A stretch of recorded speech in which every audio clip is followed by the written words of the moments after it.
One Zambia, One Nation. Welcome to ZANIS News. My name is Alice Banda and our sign language interpreter is John Chulu. Let's take a look at the stories making headlines. Germany injects 6.5 million euros towards peace and security. Over 7,000 lives lost annually to tobacco abuse in Zambia. 16 girls in Kasama awarded scholarships under Keeping Girls in School program. Plus, Vene Mukuni ceremony preparations underway. ZANIS News in detail. President Hakainde Hichilema has commissioned the Muchila Smart Village Solar Power Plant project in Namwala district of Southern Province. The plant has been installed by Huawei Technologies Zambia, providing power to Muchila Primary and Secondary School, the Rural Health Center, and surrounding communities. The 0.5 megawatts solar power plant also comes with a digital learning hub and a network. Details in the following report. This is a solar garden producing 0.5 megawatts, supplying power to Muchila Primary and Secondary School and the Rural Health Center. The solar plant comes with a digital learning hub and a network connectivity tower. And President Hakainde Hichilema, who commissioned the plant, has assured the Zambian people of government's commitment to deliver development to rural communities. This government, your government, is committed to developing the country as a whole without exception. We want to thank our colleagues from Huawei. We want to thank the Chinese government, President Xi Jinping, and the people of China for their support, their partnership to us. The Charge d'Affaires has already spoken about it. We are delighted about this partnership. It's delivering results. These are the results, practical results. And that's what we want as we run this country. Despite not being connected to the national grid, the Huawei-funded project is also supplying power to the surrounding communities in Muchila Chiefdom. The Smart Village project is another example of the commitment of the Chinese government and Chinese companies represented by Huawei Technologies to implementing the outcomes of the state visit and increasing the depth and breadth of our partnership. Huawei is fully committed to making greater contribution to the country's industrial digitalization and ICT infrastructure development, especially in rural areas. And a memorandum of understanding has been signed between government and Huawei for the creation of the Smart Village project in 100 villages. Because today, Your Excellency, we shall sign an MOU to deliver 100 smart villages here in Zambia with 10 per province according to your directive. And Chief Muchila is happy as the solar plant will improve the lives of the people in the chiefdom. Chief Muchila, together with my subjects, are very happy because of the installation of a network power, the ideal hub and power plant at Muchila School. These facilities will help to improve the performance of the learners at all levels. Further, the lives of the teaching staff will greatly improve. Lungamsonda, ZANIS News, Namwala District, Southern Province. President Hakainde Hichilema has called on chiefs in the country to work with government in fostering national development. President Hichilema says government and traditional leaders govern the same people, hence the need for the two institutions to collaborate in the delivery of development for the benefit of the country. He said this is why government will always consider chiefs as key stakeholders in taking development across the country. The head of state was speaking in Namwala district in Southern Province when he met chiefs on the sidelines of the official launch of the Smart Village project. The president noted that government is committed to transforming the lives of people, especially in rural areas, by improving infrastructure and other social amenities. He added that this is why the smart village concept will be replicated in 100 villages in the country to enhance access to improve communication and connectivity for people in the rural areas. And Chief Chikanta of Kalomo district has praised government for the various developments taking place in most rural areas in the country, thereby improving the lives of the people. So we just want to say to you, Chief, let's work together as a team, one team, for the greater vision of your people. The people you lead, the people that we are elected to govern are the same. Yes. So let's work together. Because we realize, even before the drought, we realize the importance of bringing the rural areas to a reasonable position with their counterparts in the urban areas in terms of electricity. That's what this project is. In terms of connectivity, internet. Number 2, in terms of sanitation, water and sanitation. Number 3, meaning what? With boreholes around here sunk now, you can reticulate the water. You can put a pump, 6-meter tank stand, a tank, and you can have a flush toilet. Hopefully, MP, we're working on an ablution block here, so that this becomes a model, so that you have flush toilets for the kids, for the teachers, for the chief. Yes. So it means now the standard of life in the rural areas fundamentally changed. Yeah. And people, This particular program is a very unique one. Because it has come in deep in the rural areas. Mostly rural areas are not favored by many programs due to distances, due to terrain of the roads and so forth, but this one has come.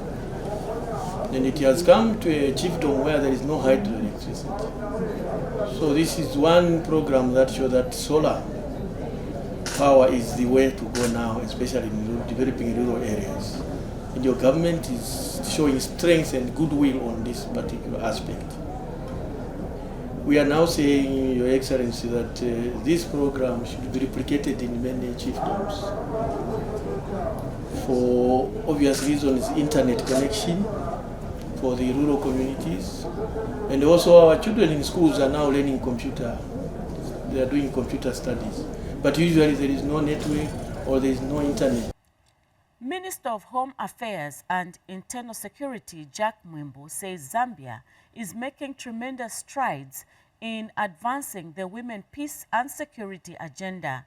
Mr. Mwimbo was speaking when he officiated at the implementation of Women, Peace and Security Agenda in the Great Lakes Region project. Here is a report. The International Conference on the Great Lakes Region and German Agency for the International Cooperation, GIZ, has launched the Incorporating Local Perspective in the Implementation of Women, Peace and Security Agenda in the Great Lakes Region, IWPS program. The 6.5 million euros program is being funded by the German government with the aim to empower community-based and women rights organizations to have a voice in regional decision-making spaces and contribute effectively to gender-responsive peace building and conflict prevention in the Great Lakes region. Addressing the 3 dimensions of discrimination, rights, resources and representation through these interventions can help our societies become more resilient and stable, given that they have a significant impact on women's economic inclusion, which can boost the development of all nations. This project will have a strong focus on collaboration with civil society organizations from the Great Lakes region in order to ensure that the funds and efforts reach their level where they can have the highest impact. Zambia, the host of the launch, is making significant progress in advancing women, peace and security agenda. I'm honored to welcome you to Zambia, particularly for the launch of the project incorporating local perspectives into the implementation of the Women, Peace and Security Agenda in the Great Lakes region. Excellencies, ladies and gentlemen, let me begin by thanking the government of Germany through the German Federal Ministry for Economic Cooperation and Development, German Agency for International Cooperation, and the International Conference on the Great Lakes region for choosing Zambia as the venue for this important event. The International Conference on the Great Lakes Region Executive Secretary, João Carvalho, has called for commitment towards the program from the Great Lakes member states. Commitment by our member states to the cause of the pact, which seeks to bring peace and stability in the Great Lakes region. Because everything that we do is only sustainable, is only doable if member states commit to implement what they signed, what they approved, and parliaments ratified. So that is the first challenge. How do you commit? Basically, on this issue, a member state is supposed to have at least an institution that is gender sensitive or gender based, that will seek to identify the activities in the national territory that will adequately respond to the various international and national frameworks. The program will start with 4 pilot member states: Burundi, Rwanda, Democratic Republic of Congo, and Uganda. Kasweka Sakaimbo reporting, Chongwe. In health news, Minister of Health Sylvia Masebo says the use of tobacco is significantly contributing to the rise in non-communicable diseases that the country is currently battling with. Ms. Masebo noted that over 7,000 Zambians die due to tobacco-related illnesses every year. The minister has since challenged parents, teachers, and traditional leaders to play a role in looking out for young people who abuse tobacco products. Kasweka Sakaimbo has details in the report. Bema na 15 years old. So, shinalengesa tini kwele niambe kuyamba fuaka. It's because of the situation yamene my parents banga benze nayo. Ramai na batatu benzali kumenyana every time batata bakapezekati baina drama benzo pezekati nikumoba bakabwera socha beninde opanyumba socha besocha. Smoking causes a range of potentially lethal diseases, including cancer of the lung, heart diseases, and many more. The Ministry of Health has commemorated World No Tobacco Day in Bauleni with the aim of engaging young people to prevent premature deaths due to smoking. And this year, Zambia indeed joined its public health champions on tobacco control in solidarity with the global community and the World Health Organization to commemorate the World No Tobacco Day. This day is being commemorated under the theme Protecting Children from Tobacco Industry Interference. This theme is opportune as it shines the spotlight on children and how they and the future generations can be protected from the harmful and deadly effects of tobacco use. Countries in sub-Saharan Africa, Zambia continues to face a high burden of diseases, disability, and deaths, resulting from devastating harms posed by tobacco use. Nicotine use and exposure to tobacco smoke, according to the World Health Organization Global Policy Brief, tobacco addiction is a global epidemic that ravages countries and regions. World Health Organization continues to provide support to the Ministry of Health. We need to take leadership in curbing the impact of tobacco use and exposure on the Zambian population. When you look at the equipment in front of me, all these cameras, they were made by a manufacturer and he provided a manual. So when you use these cameras according to the instructions, you get the best out of them. the manufacturers of tobacco have also given you a manual. And so when you use tobacco according to the instructions of the manufacturer, it will make you sick and kill you. So tobacco is the only product in the world where the manufacturer made, and if you use it according to instructions, it will make you sick or kill you. So we must protect our young people from tobacco.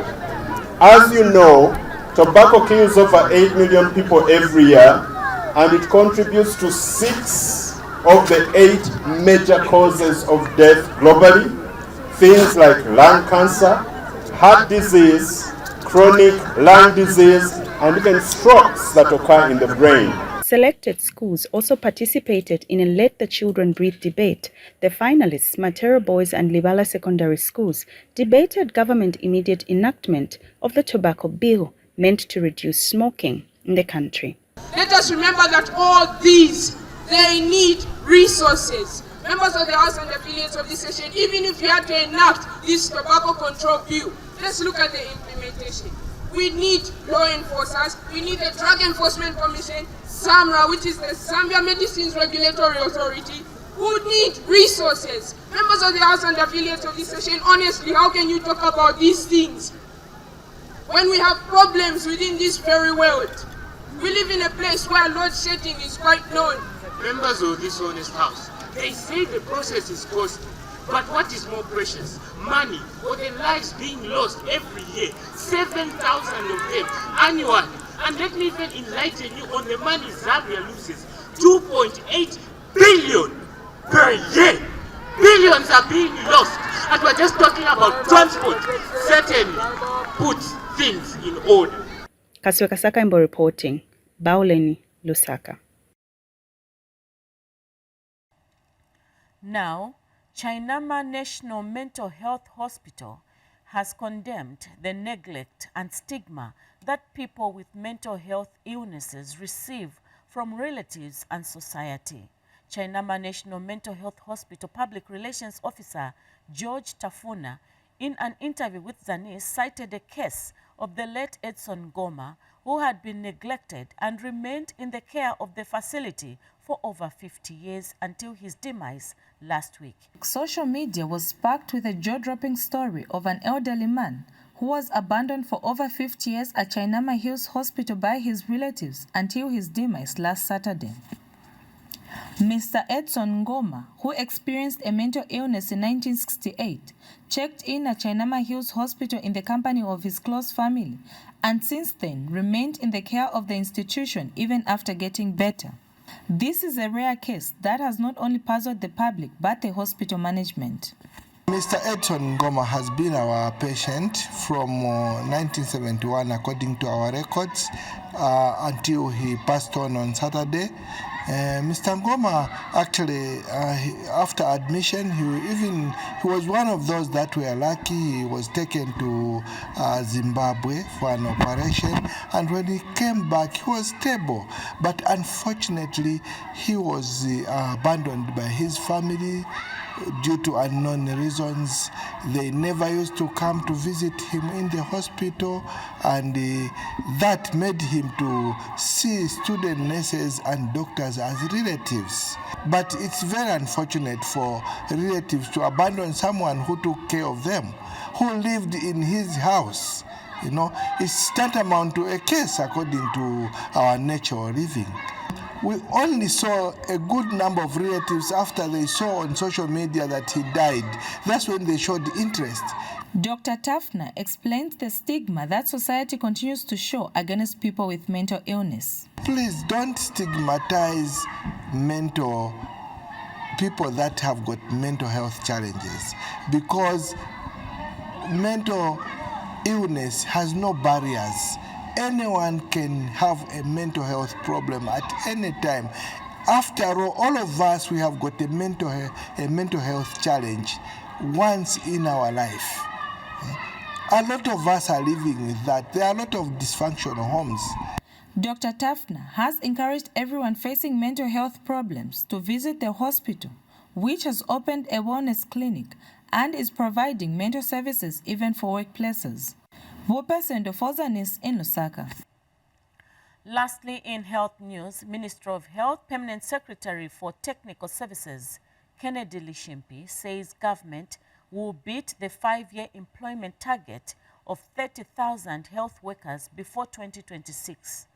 Dr. Lishimpi explains that so far, about 25,000 health personnel have been employed, which demonstrates government's commitment to meeting the target.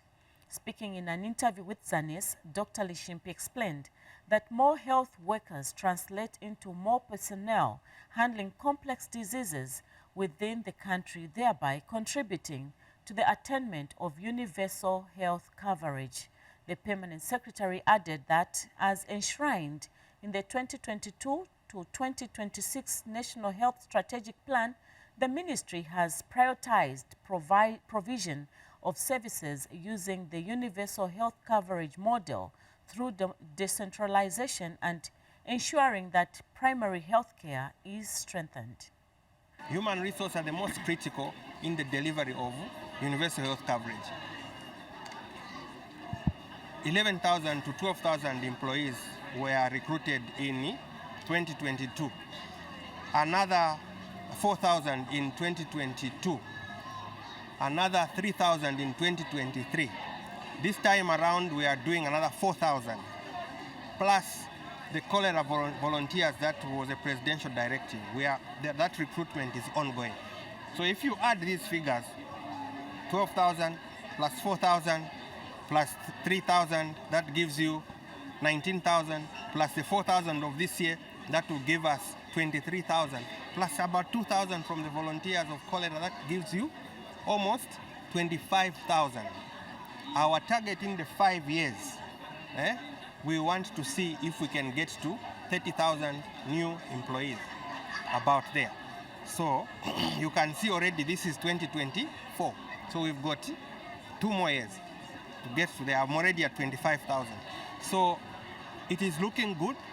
And I think that if we pay attention to it, we can actually beat our own target so that we have more health personnel. In the new facilities that we're establishing, we have got more health personnel that can become more super specialized to handle the more complex issues. Like if you see on these stands here, you've got cancer disease, you've got National Heart Hospital, you've got the UTHs and all that. These hospitals handle very complex diseases. So you need the basic workers, you need the middle grade, and you need the highly specialized individuals. So all these things that I've talked about contribute to the issues of universal health coverage.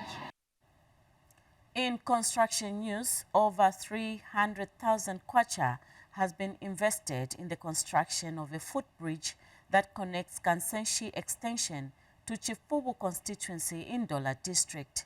Dola Central Member of Parliament Frank Tayali commissioned the footbridge. Details in the following report.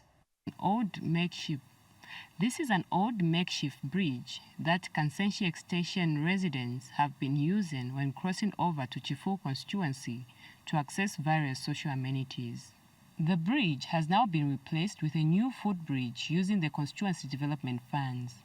The construction of a footbridge has cheered the residents. Twatotera pakutusakamana pakutuleterako bridge mukwai na palichi tuleti epashiri pakuleka mwabumbeni. We are grateful to government for setting up a footbridge. We want government to also set up another bridge away from this area.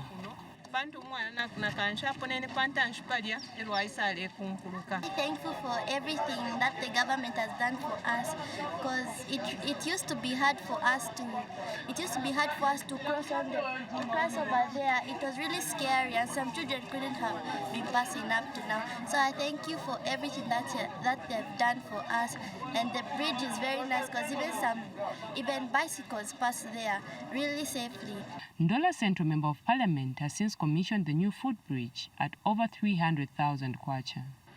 In 2019 in particular, a young lady who must have been, I think, in her doing her grade 10, fell in here, and sadly, she was swept away. And it is such poignant experiences that the local people here, knowing that there is funds available, made available by the President through CDF, that they decided it was imperative to remove the wooden makeshift bridge to come up with this concrete structure that will guarantee safety for the young people and indeed elderly people to cross safely. The constructed footbridge will help preserve lives of the residents in the two areas. This is the way to go, and the New Dawn government, I'm sure you have seen that it is making the life of the people easy. Where people were unable to cross, today even our children who demonstrate how they will be crossing, they will be able to cross without any challenge at all. So first I want to thank the Honorable Councillor for this area, because this was funded under DMMU funds, which is within the Constituency Development Fund. When she came to the office and she talked about this, we came with my team. We saw, we inspected. After that, we said, yes, this is supposed to be done. Nelly Bota, ZANIS, in Ndola. Then Samar Town Council has completed phase 1 of rehabilitation works on the landing jetty at Nsumbu Harbour. Samar Town Council Secretary Raphael Kamanga has confirmed the development in an interview with ZANIS. Mr. Kamanga says works on the project are being undertaken using the 2023 Constituency Development Fund CDF at a total cost of over 850,000 kwacha. He has revealed that the local authority has allocated 2 million kwacha towards the upgrading of the harbour. And Samar Town Council Technical Advisor Albert Chitamambo said phase 2 of the works will include extending the landing jetty to reach about 30 meters from the current 14 meters distance.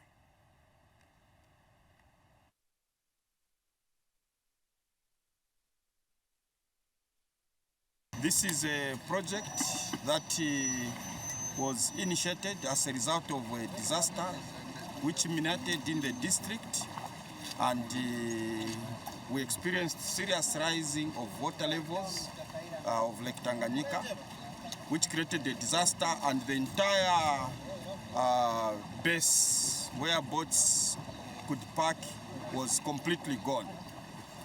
Our assessment initially showed that to do a harbour, we needed not less than 12 million. And because we are in a crisis, we took the matter in our hands as a council and decided that we use a forced labour, where council is the one implementing this project. Meanwhile, the Barose Royal Establishment, BRE, has appealed to government to construct an access road connecting Limulunga to Luena. BRE Ngambela Manyando Mukela says Luena is a farming hub with water resources, making it ideal for crop agriculture and livestock rearing. The Ngambelas made the appeal after delivering 400 by 50 kilogram bags of rice out of the 1,850 bags harvested on behalf of the Litunga Lubosi Imwiko II to APG milling plant in Mongo. Ngambela Mukela says the road will facilitate the transportation of produce from Mongo, thereby addressing the current challenge farmers face. Meanwhile, APG Mongo milling plant manager Maurice Vipupu thanked the BRE for the support, noting that the plant receives over 1,000 bags of rice from the BRE annually. Luena area in Mulunga district has good soils. It is flat and endowed with a lot of water. It has potential for crop agriculture like rice, maize, wheat, vegetables, and others. It is also a good place for livestock rearing. But we have a problem. The problem is access. The area is very difficult to get to. We have to use 4x4 vehicles, even trucks like this one. What we are suggesting, and in fact urgently requesting the government to consider, is to provide infrastructure, the necessary infrastructure like roads. We need an all-weather road from the Mulunga to Rena. For us as DPG, we really appreciate because we are able to get the good rice that we need through his cabinet there. And to the local farmers, I want to urge them, despite us not having good rains, but let them try to emulate the little resources or the channels of water they are able to source, be able to disrupt a better huge. We take a break. Stay tuned for more stories. The Issue is a program that looks at topical issues happening in the country. Watch The Issue every Friday at 19:30 hours, only on ZANIS TV, Channel 6 DTT and Channel 458 DTH on Topstar. Don't miss.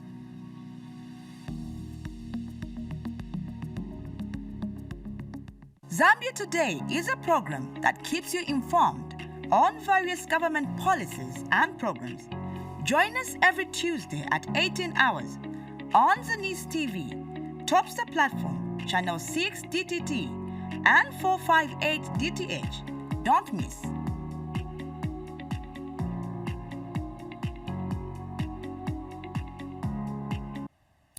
From Western Province, we take you to Luapula Province, where government has urged stakeholders in Mansa District to implement the National Child Participation Framework that seeks to promote children's participation in matters that affect them.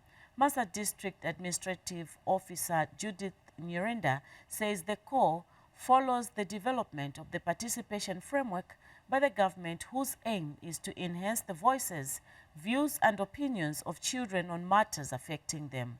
Mrs. Nyirenda was speaking during a training workshop for members of the Mansa District Child Protection Committee. She explained that the Child Protection Framework is fully backed by the law as provided for in the Children's Code Act No. 12 of 2022, hence the need for its full implementation by all stakeholders. Now, in education news, the Ministry of Education has given scholarships to 16 girls in Northern Province under the Keeping Girls in Schools KGS program. The scholarship will allow the 16 girls to pursue tertiary education at selected schools of higher learning in the country. And Kasama Mayor Teresa Kolala, who witnessed the handover of the offer letter, encouraged the girls to value the opportunity. Japhet Monkondia now reports. Government, through the Ministry of Education, has given scholarship for tertiary education to 16 girls in Northern Province under the Keeping Girls in School KGS program. Kasama Mayor Teresa Kolala, who witnessed the handing over of the offer letters to the girls, urged beneficiaries to use the opportunity government has rendered to them wisely. I would like to thank the government for this sponsorship, and I just look forward to more sponsorships, because when we had the symposium, we had a lot of girls. So if we could have more girls going for tertiary education, then at least we are making sure that the literacy levels for our district, our province, and our country, Zambia, are alleviated. The mayor further encouraged the girls to aim high and concentrate on their studies. I remain a very proud mother to have this team of you girls sponsored. And there are a lot of your friends that are really crying for this sponsorship. So please make sure that you make the best out of it. Kasama District Education Board Secretary James Chibuye has called on the community to take advantage of the KGS program to educate their girl children. Calling upon all the parents that have not yet done to come through with their children so that they get this much needed support. we are grateful to government and even for supporting the girl child, indeed. Beneficiaries and some parents talked to had this to say. We promise to study and put this opportunity in our hands, take it wholeheartedly, focus on our education and our goals, because we know we are the future leaders, and without us, the country won't develop. Bantu panopo balembo na ine nabasinga omwana takwete bawushi lelo obuteko bwabomba ekintu ekikankala ekyo nshale ekiningishana mu life omwandi okutifika kitika. Reporting for ZANIS in Kasama District, I'm Jafet Munkondia. We take our last break. Join us for Agriculture News. How I Made It is a program that delves into the many success stories of different people from all walks of life. Watch How I Made It on ZANIS TV every Thursday at 18:30 hours on the Topstar channel, channel 6 DTT, and channel 458 DTH.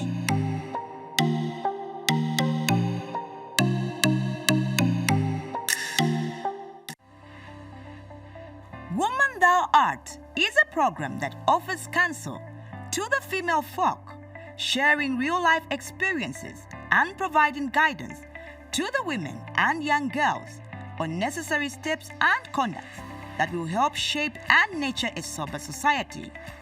Watch Woman Thou Art on ZANIS TV every Wednesday at 18:30 hours on the Topstar channel, channel 6 DTT, and channel 458 DTH.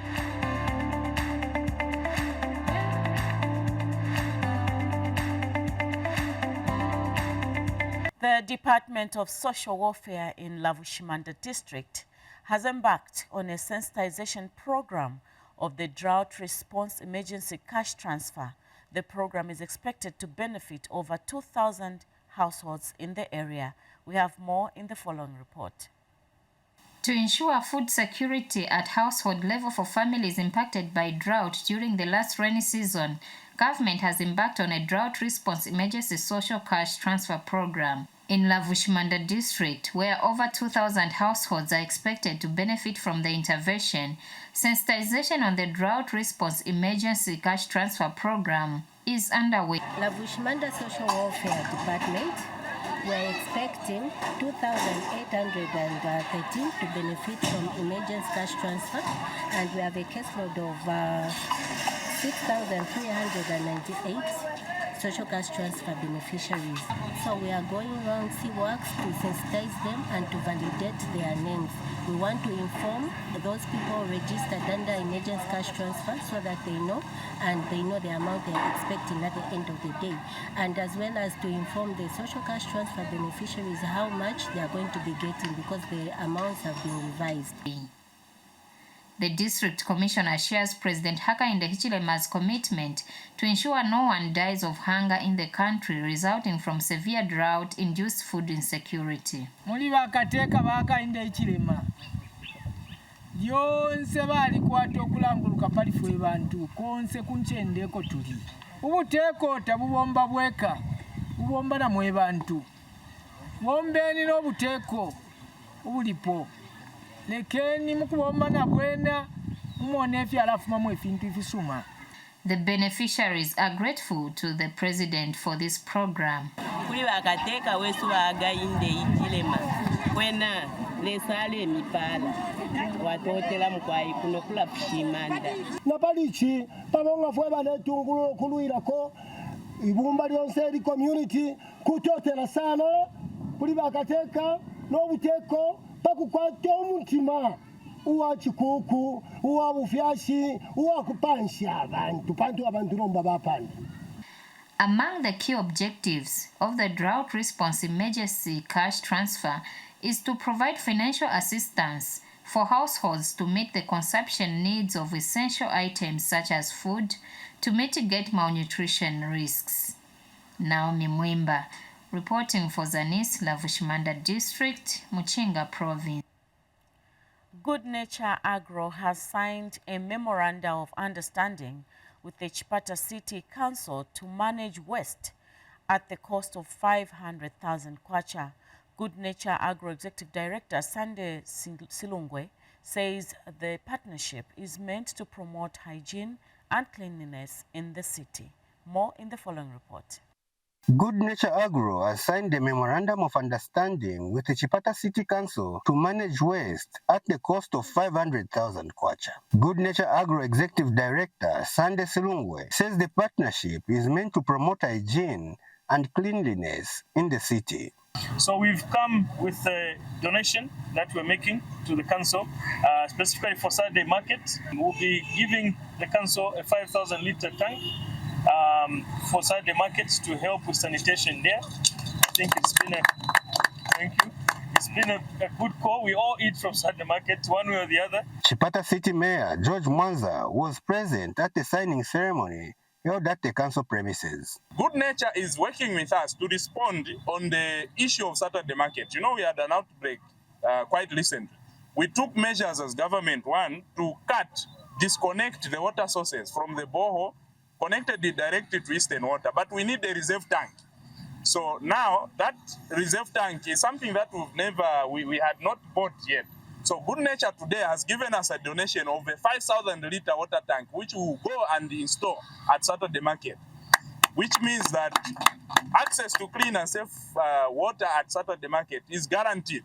But this is a practical way also of ensuring that our people trade in a safe environment. So thank you, Good Nature, for your donation of a 5,000 litre water tank. Earlier, the agro company donated garbage bins and also conducted a cleaning exercise at Saturday market as a preventive measure against cholera. So today we just want our staff to also enjoy the cleaning, see what can be done. You've heard about the cholera scourge that's going on here. We're trying in one way or the other to also help out. So it's been a collaborative effort from the Chipata City Council, which has really accepted the partnership. Today we'll be also agreeing on how we can work together in getting some of the green waste. Sylvester Shimba for ZANIS in Chipata District, Eastern Province. The Zambezi River Authority, ZRA, has revealed that about 8 billion cubic meters of water is currently being supplied to ZESCO from the required 20 billion cubic meters. Speaking when he featured on Zambia News and Information Services ZANIS television program Power Talk, ZRA Director, Water Resources and Environmental Management, Christopher Chisense, has explained that water is shared between Zambia and Zimbabwe's power utility companies. Clara Kawimbe has details in the following report. With inconsistencies in power supply across the country, Zambia's power utility company has continued to explore sustainable solutions to the energy crisis. Zambezi River Authority Director, Water Resources and Environmental Management, Engineer Christopher Chisense, explains how water from the Zambezi River is shared between Zambia and Zimbabwe's power utility companies. Normally, over a 12-month period, the Zambezi River can send about 40 billion or more, slightly more, into the lake, which is shared equally between ZESCO and Zimbabwe Power Company. So there are years when we're able to allocate ZESCO 20 to 22 billion cubic meters of water, as well as a similar amount due to the equity considerations to Zimbabwe Power Company. Now, in the El Nino conditions, such as what we have been going through, you get to the extreme end of drier conditions. So you have a reduction from the usual number of receiving 40 billion cubic meters of water over a 12-month period into Lake Kariba to a very low number, which is the case for the current year, 2024, of around 17 billion cubic meters.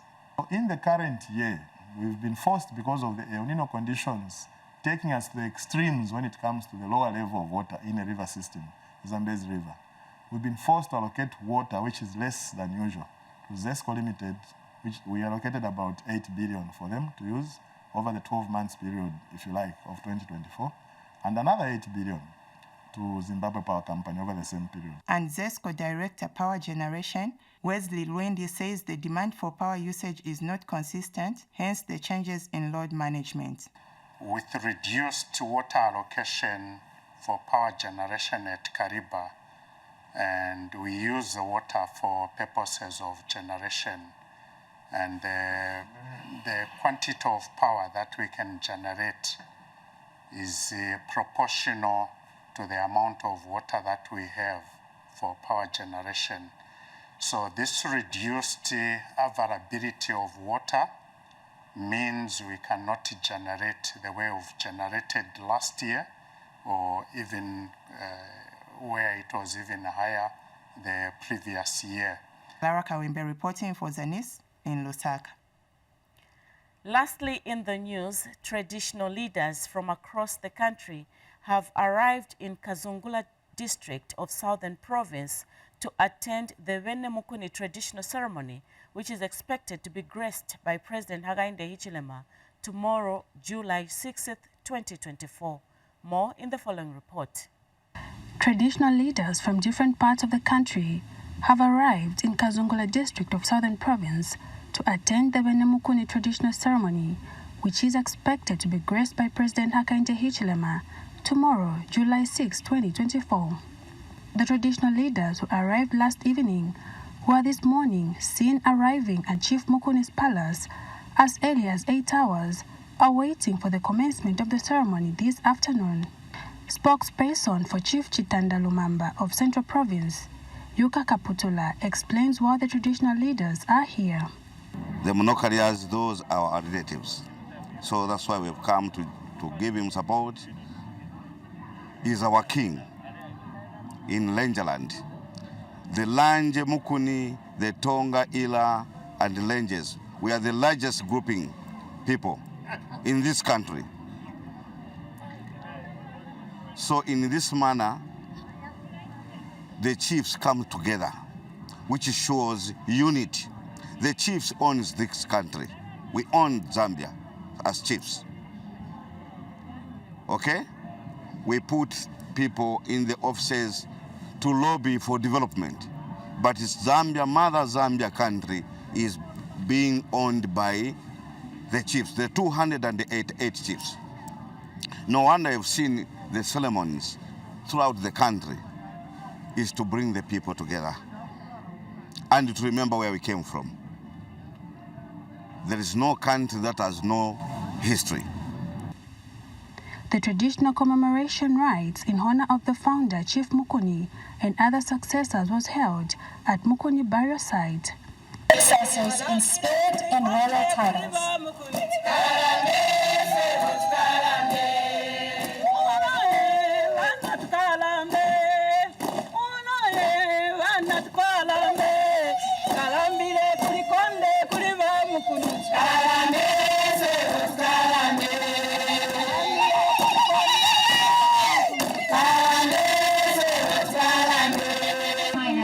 That it falls upon every person in his kingdom to rise up and fight the battles and bring solutions with him.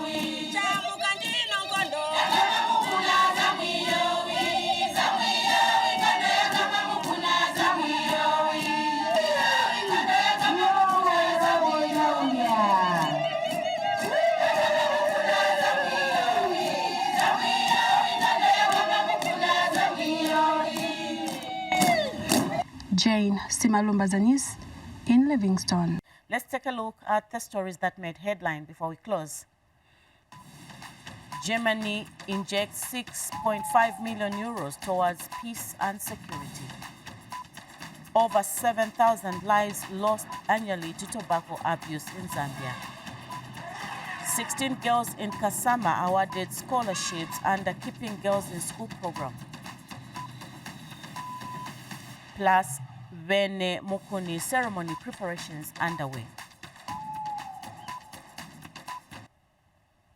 On that note, we end ZANIS News. On behalf of the entire ZANIS production team, not forgetting John Chulu, our sign language interpreter, it's goodbye and God bless you.